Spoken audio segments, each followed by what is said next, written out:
السلام عليكم. نحمده ونصلي على رسوله الكريم. فأعوذ بالله من الشيطان الرجيم. بسم الله الرحمن الرحيم.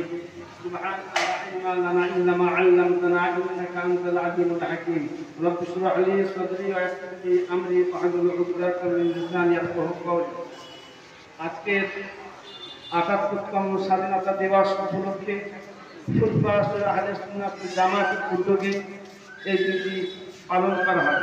সে লক্ষ্যে আজকের যে সভা মঞ্চে উপবিষ্ট আমাদের সকলের প্রিয় ভাইজান, আমার শ্রদ্ধা ভাজন সম্মানীয় পীরজাদা আব্বাস সিদ্দিক সাহেব এবং আমাদের কুফা মাদ্রাসার ইনচার্জ এবং আমাদের অন্যতম সহযোদ্ধা মৌলানা আবুল ফাত্তাহ সাহেব, আহলে সুন্নাত জামাতের অফিস ইনচার্জ আলাউদ্দিন সাহেব, সঞ্চালক এবং অন্যান্য আহলে সুন্নাত জামাতের কর্মীবৃন্দ, মাদ্রাসার স্নেহের ছাত্ররা সকলকেই সংগ্রামী অভিনন্দন জানাই আজকের দু একটি কথা আপনাদের সামনে পেশ করি। নিশ্চয়ই জানেন যে ভারতবর্ষ ব্রিটিশদের হাত থেকে স্বাধীনতা পেয়েছে আজ ৭৮তম বছর। ১৯৪৭ সালে ১৫ আগস্ট ভারতবর্ষ অবিভক্ত বাংলা বিহার উড়িষ্যা সম্মিলিতভাবে ব্রিটিশদের বিরুদ্ধে সোচ্চার হয়েছে। ইতিহাসটা মনে রাখতে হয়, ব্রিটিশদের সেদিনের আক্রমণ ছিল সারা ভারতবর্ষটাকে করায়ত্ত করে নেওয়া। সেদিনে ভারতবর্ষের সমস্ত জায়গা বন্ধে বন্ধে ব্রিটিশরা যখন আয়ত্তাধীন করে নিয়েছিল, সেই সময়কার সমস্ত শ্রেণীর মানুষ জাতপাতের ঊর্ধ্বে উঠে সম্মিলিতভাবে ব্রিটিশদের বিরুদ্ধে সোচ্চার হয়েছিল।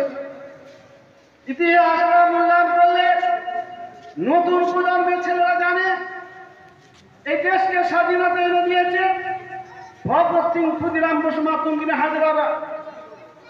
কিন্তু না, এই দেশ লড়াই করেছিল, জীবন বিসর্জন দিয়েছিল ভগৎ সিং, ক্ষুদিরাম বসু, মাতঙ্গিনী হাজরারা যেমন, ঝাঁসি রানী লক্ষ্মীবাঈরা যেমন, ঠিক তেমন মোহাম্মদ আলী, শওকত আলী, জাফর খানেশ্বরী, আশফাকুল্লাহকে শুরু করে বহু উলামায়ে ইকরাম এই দেশকে ভালোবেসে দেশের জন্য তারা রক্ত এবং জীবন বিসর্জন দিয়েছে।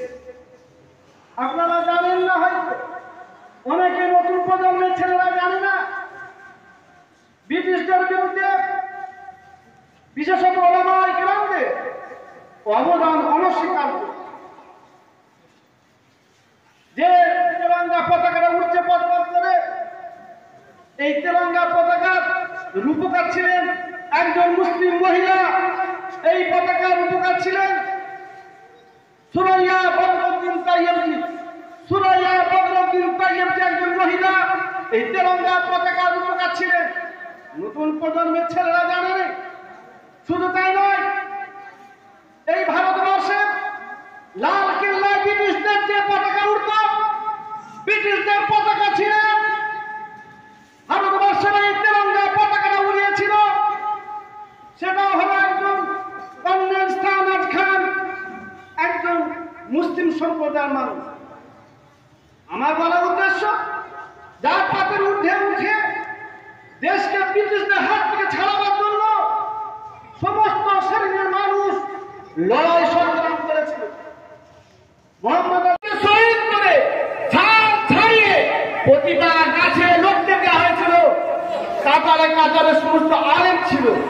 বহু আলেমের জীবনের বিনিময় তবে ব্রিটিশদের হাত থেকে এই ভারতবর্ষকে স্বাধীনভাবে ছিনিয়ে নেওয়া হয়েছিল। ব্রিটিশরা থেকে পরাস্ত হয়েছিল, ব্রিটিশরা ভারত ছাড়তে বাধ্য হয়েছিল। এই উলামায়ে ইকরামদের জোরদার আন্দোলন, জোরদার প্রতিবাদ ছিল। বন্ধুগণ, তাই বলতে হয় যে আপনি জেনে রাখবেন, যেমন আপনার দেশকে ভালোবেসে ভগৎ সিং, ক্ষুদিরাম বসু, মাতঙ্গিনী হাজরারা জীবন দিয়েছিল, তাদের হাত